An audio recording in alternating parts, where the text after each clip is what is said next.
Happy Friday to everybody.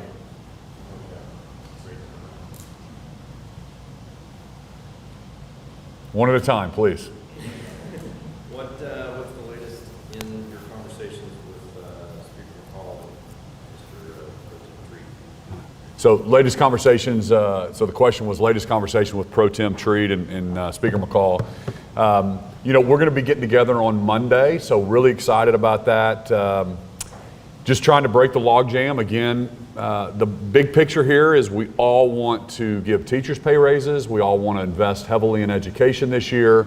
We're going to have the largest investment ever in our state history in education. And at the same time, we want to empower parents. So there's some fine tuning. There's a little details on how that gets done. The House has been very clear that they want something for rural Oklahoma. They believe that the tax credit will predominantly be used in Oklahoma City and Tulsa, and they're not wrong on that. And then the Senate has some great points on how they want to address teacher pay, and the tax credit was passed and thrown back over to the House, and the House has taken that up and passed it. So I think we're in a pretty good spot. We got to start talking. And hopefully I can continue to bring them together, and we'll get something very, very good across the finish line for Oklahomans. How would you characterize your relationship with the tribes right now? I think it's very good. I think my relationships with all groups around the state are really good. I feel good about it. Whether it's the oil and gas industry, it's the renewable industries, it's the hydrogen folks. All the different groups around the state, I feel like I have a great relationship with. You vetoed a couple pieces of tribal legislation this week. Tribal regalia, there was one about dealt with sex offender registries. I think there was a council commission. Yep. People were a little upset about that. Was there somebody upset about it? Just a few people, right? Was there? Well, first off, what Oklahomans need to understand is, it's problematic when you can reach into this building and get a bill passed that may not be the best for all 4 million Oklahomans. So I want to be very, very clear that my veto on the tribal regalia, very clear, my veto did not stop any student from wearing tribal regalia, all right? It just leaves that up to the local district. That's all it said. And we're not going to allow and force districts to not be in control of their own, cap and gown or whatever they're going to require their students to wear. But certainly they can do that, and I'm not even sure if they ask. Most superintendents probably allow people to wear tribal regalia. We're just not going to make a one-size-fit-all, and we're not going to force every school district to do it. Your other question was the sex offenders, and again, misunderstood. There's probably people trying to spin the media in a circle or trying to confuse Oklahomans. There is absolutely no gap in our registry system. All sex offenders must register with the state of Oklahoma. We have those registers that are online. Absolutely, that's going to be. We're not, but what that bill said was we were going to require non-natives to start registering in some kind of tribal jurisdiction. That's what we said we weren't going to do. But there is no gaps in our registry system today. There's another bill that has to do with keeping registered sex offenders and human traffickers out of long-term care facilities. It's Senate Bill 369. One of the original and group of vetoes that you had from Senate bills. You kind of lumped it in with trying to basically get the tax credits passed and more movement on education. That was part of your veto message.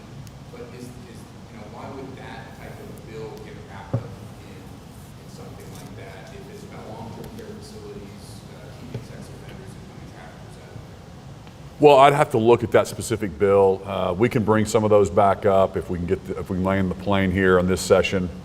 Again, I've been really, really clear that we have to get tax cuts done and we have to get school choice done. So let's get those things across the finish line. We can revisit a lot of those things. And again, there is no gaps right now in our sex offender registration, and I think that's really important for us to all understand.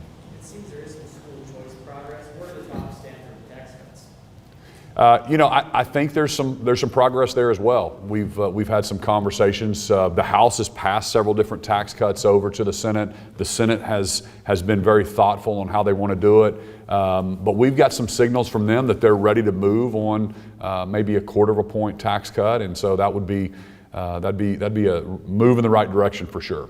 So if both those things get through, would you encourage lawmakers to override some of those 20 blanket vetoes that dealt with the tax reform? Yeah, we could absolutely sit down and talk about those for sure. Let's get the two things that Oklahomans that I've talked about. I just came off the campaign trail. The two things that I know Oklahomans want more than anything, and then we can do some of these other bills. You said a 1/4 of a percentage point on the tax cut. Would that be a personal income tax cut or corporate? Or Personal, yes, personal. And then there's some franchise tax. There's some things that the tax commission has let us know that if we get these things done, we'll be top 10 in the country in what we think is a pro-business tax policy. And so those are also some things, some flattening out, just having a true flat tax, which would help people on the lower income brackets not start paying if we actually raise the brackets and had everybody at the same level. So it's kind of a flat tax, but it also helps people on the lower income brackets. So those are also, there was a House bill that addressed that maybe we can re-look at as well. The Senate has talked a lot about not wanting to maybe spend all the way up to our authority with the 1.1 billion, whether it's spending, whether it's a combination of spending and a tax cut, for fear of, even though we've got some savings that are pretty good, not wanting to get back in a situation where we were 5 years ago. I saw yesterday the June futures price of natural gas. And you may know more about trading futures than I do, but it's fallen off a cliff in the last 4 or 5 days. And I'm curious whether your administration is watching that or has any concerns about sort of what we assume to be a potential slowdown in the economy over the next 6 to 18 months.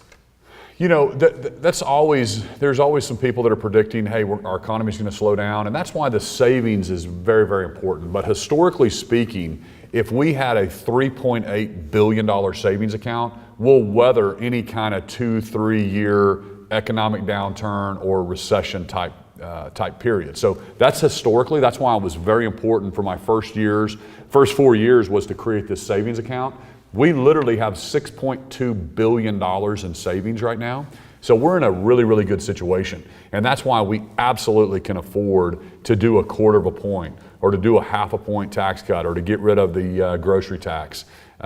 If we don't do it now with this surplus and our savings account, when do you do it? When do you give that back? And I'm just trying to make sure that Oklahoma is competitive with all other states.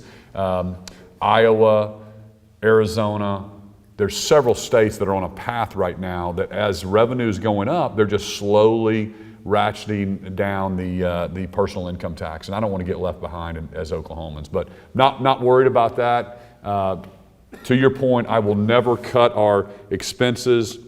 I'll never cut revenue and raise expenses above where our reoccurring revenue and reoccurring expenses are. I will always keep reoccurring expenses below reoccurring revenue. You signed the transgender to gender affirming gender assignment care bill into law, and the ACLU announced a lawsuit. In Tennessee, the DOJ, I know, has taken action against them. Are you preparing for legal action from DOJ over this bill, or what's your thoughts there? You know, here's the deal. You're always going to have those type of groups file lawsuits, but the legislature can pass laws. We represent the people of Oklahoma, and once the governor signs those into laws, we believe that we have the ability to, regulate and put laws in place in the state of Oklahoma that represent our people.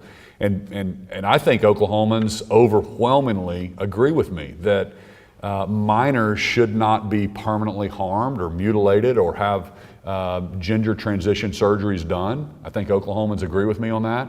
And again, these are minors. Minors can't get tattoos, buy alcohol, they can't buy tobacco. We need to protect our minors. And this is nothing against an adult. If you want to get an elective surgery of some kind, that's something that you're gonna do as an adult. But we do have an obligation to protect our children, so I have confidence that the courts agree with us that our legislature has the ability to pass that law. The House has voted on your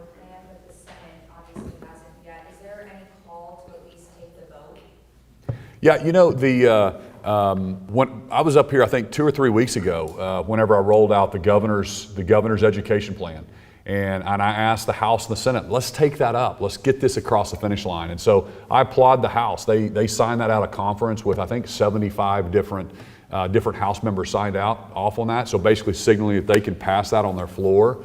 The Senate hasn't done that. I'd love for them to take that up. Again, but I'm also trying to break the log jam again. So on Monday, we're going to sit down again with the leadership and try to get something across the finish line. And I think we can get there.